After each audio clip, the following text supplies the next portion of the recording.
Pemirsa, Anda kembali menyaksikan News on the Spot. Badan Anggaran DPR bersama pemerintah telah menyepakati asumsi makro untuk rancangan anggaran pendapatan dan belanja negara 2021. Pertumbuhan ekonomi dinilai mencapai 4,5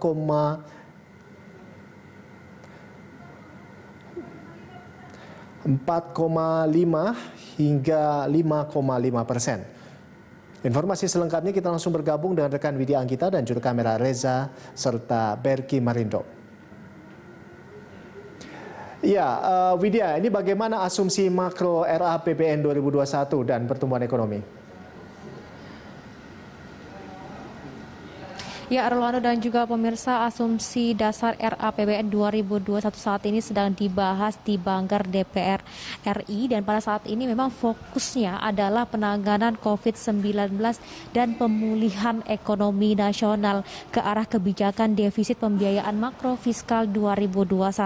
Dan tadi pada saat rapat sudah dimulai dengan pernyataan dari Koordinator Panja Pemerintah Febri yang menyatakan bahwasanya dampak dari pandemi ini terjadi pelebaran defisit sebesar 5,07% dari PDB menjadi 6,34%. Dan ini juga berdampak kepada beberapa sektor seperti kesehatan, sosial, kemudian juga ekonomi. Dan dicatatkan tadi pada saat rapat bahwasanya berdampak terhadap sosial ini terjadi kemiskinan di 3,09% hingga 5,71. Kemudian terjadi juga pengangguran sebesar 4,03 sampai dengan 5,23%. Dan juga ekonomi untuk pertumbuhan untuk ekonomi ini tampak minus di minus 0,4% hingga 1,0%.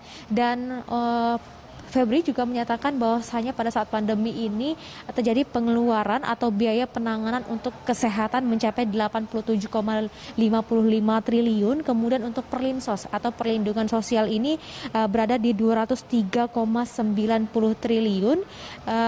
Selanjutnya ada di UMKM berada di 123,46 triliun dan pengeluaran untuk sektoral Pemda mencapai 100,6,11 triliun. Dan untuk itu pemerintah meminta tadi kepada beberapa fraksi yang hadir pada saat ini untuk di Banggar DPR RI untuk meminta reformasi pendapatan dan belanja negara di beberapa sektor seperti reformasi dana kesehatan, perlindungan sosial, pendidikan, industri, kemudian untuk reformasi TKDD, perpajakan dan juga pengangguran. Dan tadi juga sudah disebutkan oleh pihak dari panja pemerintah untuk mengantisipasi penurunan ekonomi ini, pemerintah sudah merancang program pemulihan ekonomi nasional dengan anggaran mencapai 695,2 triliun. Dan hal yang disampaikan oleh panja pemerintah ini tetap mendapatkan kritik dari pihak fraksi di Banggar DPR RI